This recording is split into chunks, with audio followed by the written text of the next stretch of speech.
Hey guys welcome to N studio. So நம்ம தளபதி விஜய் அவர்கள் வந்து பார்த்தீங்கன்னா சிஎம் ஆக போறாரு. ஸோ எஸ் ஆமா நண்பா. ஸோ யாருக்குமே தெரிஞ்ச விஷயம் தான். ஸோ நேற்றுக்கு எதனா ரிசல்ட் வந்து வந்துருந்துச்சு. ஸோ எல்லாருமே ரிசல்ட் பார்த்துருப்பீங்க. ஸோ ரிசல்ட் இருந்தது ரொம்பவுமே சூப்பராக முடிஞ்சிருச்சு. ஸோ நம்ம தளபதி விஜய் அவர்கள் வந்து பார்த்தீங்கன்னா 108 இடங்கள்ல வந்து ஜெயிச்சிருக்காரு. அண்ட் அதுக்கப்புறமா டிஎம்கே வந்து பார்த்தீங்கன்னா 73 இடத்துல வந்து ஜெயிச்சிருக்கு. அண்ட் அதுக்கப்புறமா ஏடிஎம்கே வந்து 53 இடத்துல வந்து ஜெயிச்சதுனா 3வது இடத்துல இருக்கு. டிஎம்கே தான் நமக்கு வந்து எதிர்கட்சியாக வந்திருக்காங்க. ஸோ அந்த அளவுக்கு தான் போயிருக்கு. ஸோ அந்த வகையில் விஜய் அவர்களுக்கு இன்னும் வந்து ஒரு 8 சீட்டு தேவைப்படுது, 10 சீட்டு கிட்ட வந்து தேவைப்படுது.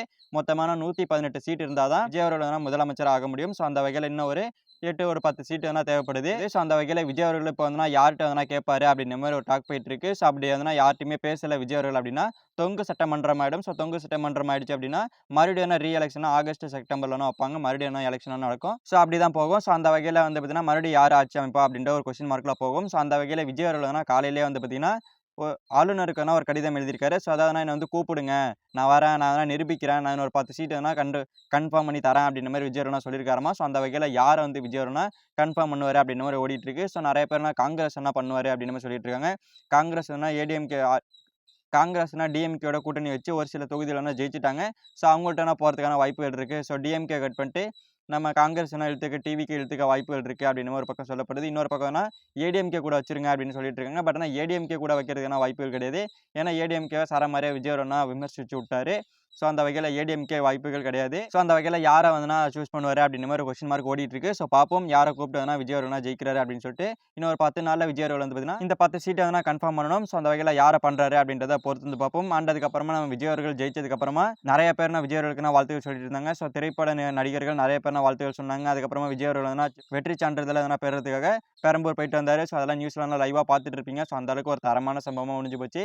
ஸோ இதில் சிரிப்பு என்ன அப்படின்னா ஸ்டாலின் அவர்கள் நின்ன தொகுதியில் ஸ்டாலின் அவர்களால் ஜெயிக்க முடியல. ஒரு காமெடியில் சொல்கிற மாதிரி சிம்பு அவர்கள் சொல்கிற மாதிரி என்னடா என் வீட்டிலே அடிக்கிறீங்கன்ற மாதிரி அவர் தொகுதியில் அவரே போட்டாங்க. ஸோ அந்த அளவுக்கு நான் முடிச்சு விட்டாருன்னு தான் சொல்லணும். ஸோ இது பண்ணது யார் அப்படின்னு கேட்டிங்கன்னா ஏடிஎம்கேலேருந்து லாஸ்ட் மினிட்ஸில் டிவிகேல வந்து சேர்ந்த ஒரு நபர் தான் பண்ணியிருக்காரு. ஸோ வெறித்தனமான சம்பவத்தை பண்ணி விட்டாருன்னு தான் சொல்லணும். அண்டதுக்கப்புறமா சென்னை டிஎம்கே கோட்டடான்னு சொல்லி தெரிஞ்சுட்டு இருந்தவங்கலாம் அந்த கோட்டையில் ஓட்டையை போட்டு விட்டாருன்னு தான் சொல்லணும். ஸோ சென்னையில் இருக்கிற எல்லா தொகுதியிலும் விஜய் வின் பண்ணிட்டாரு. ஸோ 2 தொகுதி தான் சேக்பாக்கம் அண்டு துறைமுகம். இது 2த்துல யாருன்னா அப்படின்னா சேக்பாக்கத்தில் உதயநிதியும் துறைமுகத்தில் வந்து பார்த்தீங்கன்னா சேகர் பாபு அவரும் நின்னாரு. ஸோ 2 பேருமே வின் பண்ணிட்டாங்க.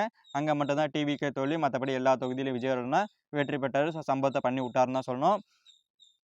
ஸோ இப்போதைக்கு 108 தொகுதி. பட் நெக்ஸ்ட் எலெக்ஷனில் விஜய் அவர்கள் நல்லது பண்ணார். இப்போ எல்லாமே நிறைய நல்லது பண்ணார் அப்படின்னா நெக்ஸ்ட் எலெக்ஷனில் கண்டிப்பாக வந்து பார்த்தீங்கன்னா 200 தொகுதி கூட வின் பண்ணுறதுக்கான வாய்ப்புகள் இருக்குது. ஸோ அந்த அளவுக்கு போவோம்.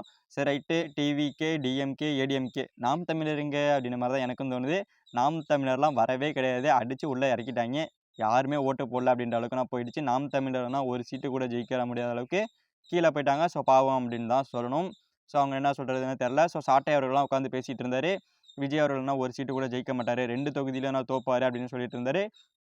பட் விஜய் அவர்கள் என்ன 2 தொகுதியிலுமே விஜய் அவர்கள் ஜெயிச்சிட்டாரு. அண்ட் இது மட்டும் இல்லாமல் சீமான் அவர்களும் சொன்னார் 2 தொகுதியில் என்ன நான் தோத்து போயிட்டேன்டா, ஏன்டா 2 தொகுதியில் நிற்கிற அப்படின்ற மாதிரி கலாச்சாரு. பட் 2 தொகுதியிலே விஜய் அவர்கள் வின் பண்ணி வெறித்தனமான சம்பவத்தை பண்ணிட்டாரு. ஸோ இன்னும் ஒரு 5 மாதம் கழிச்சு அதில் ஒரு தொகுதி ராஜினாமா பண்ணிவிட்டு இன்னொரு எலெக்ஷனில் வச்சு அவர் ஜெயிக்க வச்சிருவார் அந்த ஒரு நபர். ஸோ அந்த ஒரு நபர் யார் அப்படின்ற ஒரு டவுட்டில் இருக்குது. ஸோ பார்ப்போம் போக போக எல்லாம் நடக்கும். ஸோ இப்போதைக்கு வந்து பார்த்தீங்கன்னா நம்ம தளபதி விஜய் அவர்களுக்கு ஒரு 10 சீட்டு வேணும். ஸோ அது யாரை பிடிச்சதுனா போட்டு ஃபில் பண்ணி நம்ம தளபதி விஜய் அவர்கள் சிஎம் ஆகிறாரு அப்படின்றத வெயிட் பண்ணி பார்ப்போம். ஸோ போக போதும் அப்டேட் வரும். ஸோ அது மட்டும் இல்லாமல் நியூஸ்லாம் அப்டேட் போட்டுகிட்டே இருக்காங்க. ஸோ பார்த்தீங்கனாலே உங்களுக்கே தெரியும். ஸோ அந்த வகையில் வெயிட் பண்ணி பார்ப்போம். ஸோ ஓகே ஃப்ரெண்ட்ஸ், நம்ம தளபதி விஜய் அவர்கள் வந்து பார்த்தீங்கன்னா 108 இடங்களில் முன்னிலை பெற்று வெற்றி பெற்றிருக்கிறாரு. ஸோ இதை பற்றி உங்களுக்கு தர்ச்சா கமெண்ட்டில் சொல்லுங்கள். ஸோ இந்த வீடியோ பிடிச்சிருந்தா லைக் பண்ணிட்டு இந்த மாதிரி தளபதி பற்றி அப்டேட்ஸ் தெரிஞ்சுக்க நம்ம சேனல் சப்ஸ்கிரைப் பண்ணி சப்போர்ட் பண்ணுங்கள். ஸோ ஓகே, தேங்க்யூ ஃபார் வாட்சிங். அடுத்த வீடியோவில் பார்க்கலாம். தேங்க்யூ.